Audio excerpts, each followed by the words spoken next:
IMF क्या है? IMF कैसे काम करता है? IMF कौन चलाता है?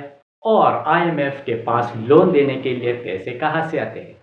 अस्सलाम वालेकुम, मेरा नाम है फौद खान और आप देख रहे हैं हमारा चैनल डिजिटल उस्ताज। आज की इस वीडियो में हम IMF को जड़ों से जानने की कोशिश करेंगे। जड़ों में जानने से पहले अपना सीट बेल्ट बांध लीजिए और अगर आपने हमारे चैनल को अभी तक सब्सक्राइब नहीं किया तो हमारे चैनल को सब्सक्राइब करें, वीडियो को लाइक और शेयर करें ताकि आपको इस तरह के मज़ीद और दिलचस्प सफ़र करने का मौका मिल सके। साल था 1944 जब दूसरी जंग अज़ीम की वजह से न सिर्फ यूरोप और अमेरिका बल्कि पूरी दुनिया की मईशत बुरी तरह कोलैप्स कर गई। तो उस वक्त 45 ममालिक ने मिलकर ब्रेटन वुड्स कॉन्फ्रेंस में इस मुश्किल घड़ी से निमटने और आइंदा इस किस्म के बहरान से बचने के लिए IMF की तजवीज़ पेश कर दी और यूँ चलते चलते दिसंबर 1945 को 29 मेंबर्स पर मुश्तमिल UN के तहत IMF का मुआवज़ी वजूद में आया, जो कि इंटरनेशनल ट्रेड को प्रमोट करने, दुनिया में गुर्बत को ख़त्म करने, करेंसीज के एक्सचेंज रेट्स को मॉनिटर करने और सबसे बढ़कर फाइनेंशियल क्राइसिस से गुजरते हुए मेंबर कंट्री की फाइनेंशियल सपोर्ट में अपना रोल अदा करेगा। IMF का मैनेजमेंट स्ट्रक्चर बेसिकली दो बोर्ड्स पर मुश्तमिल होता है, executive board and board of governors. Board of governors IMF का सबसे पावरफुल और अथॉरिटेटिव बोर्ड होता है, जिसमें हर मेंबर कंट्री के दो रिप्रेजेंटेटिव्स होते हैं, governor and alternate governor. Governor अमूमन उस मेंबर कंट्री का फाइनेंस मिनिस्टर होता है या सेंट्रल बैंक का प्रेसिडेंट होता है। अल्टरनेट गवर्नर के गैर मौजूदगी में उसकी फ़राइज़ सरंजाम देता है। बोर्ड ऑफ गवर्नर्स साल में एक मरतबा इजलास मुनक़िद करता है, जिसमें वर्ल्ड इकानमी के बारे में बहस किया जाता है और आइंदा साल के लिए वर्ल्ड इकानमी को प्रमोट करने के लिए बहस मुबाहिसा किया जाता है।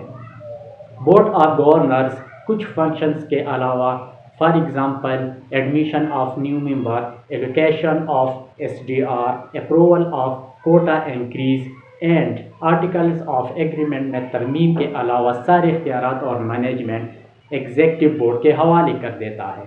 बोर्ड ऑफ गवर्नर्स की तरफ से एग्जेक्टिव बोर्ड के लिए 24 डायरेक्टर्स का इंतखाब किया जाता है, जिसमें से 8 डायरेक्टर्स का इंतखाब IMF के 8 बड़े बड़े ममालिक करते हैं, जिनमें US, Russia, China, Japan, France, Germany, UK और सऊदी अरबिया शामिल है। इन 24 डायरेक्टर्स का एक चीफ डायरेक्टर भी होता है, जिसे MD यानी मैनेजिंग डायरेक्टर कहा जाता है।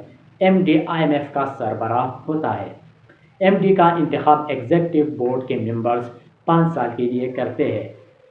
एग्जेक्टिव बोर्ड IMF के रोज़मर्रा मामलात संभालता है और इसके लिए MD एग्जेक्टिव बोर्ड का हफ्ते में 2-3 बार मीटिंग्स अरेंज करता है। अब आपने कभी सोचा है कि IMF के पास लोन के लिए पैसे कहाँ से आते हैं?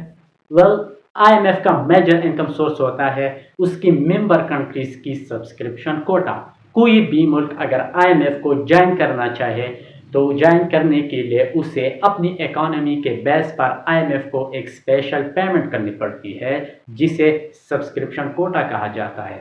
अब IMF चूँकि एक इंटरनेशनल ऑर्गेनाइजेशन है, इसलिए सब्सक्रिप्शन कोटा की पेमेंट किसी मुल्क की करेंसी के बजाय एक ख़ास किस्म की करेंसी में की जाती है, जिसे SDR यानी स्पेशल ड्राइंग राइट्स कहा जाता है। स्पेशल ड्राइंग राइट्स या SDR 5 करेंसीज की वेटेड एवरेज एक वर्चुअल करेंसी होती है, जिसे IMF अपनी कैलकुलेशंस और एनालिसिस के लिए इस्तेमाल करता है। SDR की करेंसीज और उनकी वेट कुछ यूँ है, जिसमें डॉलर 43.4%, यूरो 29.3%, चाइनीज़ येन 12.3%, जापानीज़ युआन 7.6% और ब्रिटिश पाउंड 7.5% है।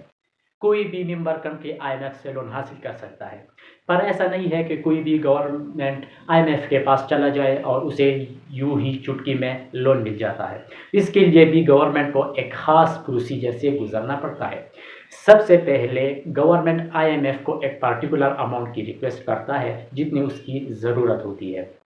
फिर गवर्नमेंट और IMF स्टाफ के दरमियान मुज़ाकरात शुरू हो जाते हैं, जिसमें गवर्नमेंट IMF को लोन देने के लिए आमादा करता है, जबकि IMF गवर्नमेंट पर मुख्तलिफ शराइत लागू करते हैं, जिसमें मुख्तलिफ टैक्सेस लागू करना, टैक्सेस में इजाफा اور معاشی پالیسیوں میں کچھ رد و بدل وغیرہ وغیرہ اس طرح کے شرائط شامل ہوتے ہیں۔ مذاکرات کامیاب ہونے کی صورت میں ایگزیکٹو بورڈ سے فائنل اپروول حاصل کیا جاتا ہے اور آخر کار فائنل اپروول ملنے کے بعد گورنمنٹ کو لون دیا جاتا ہے۔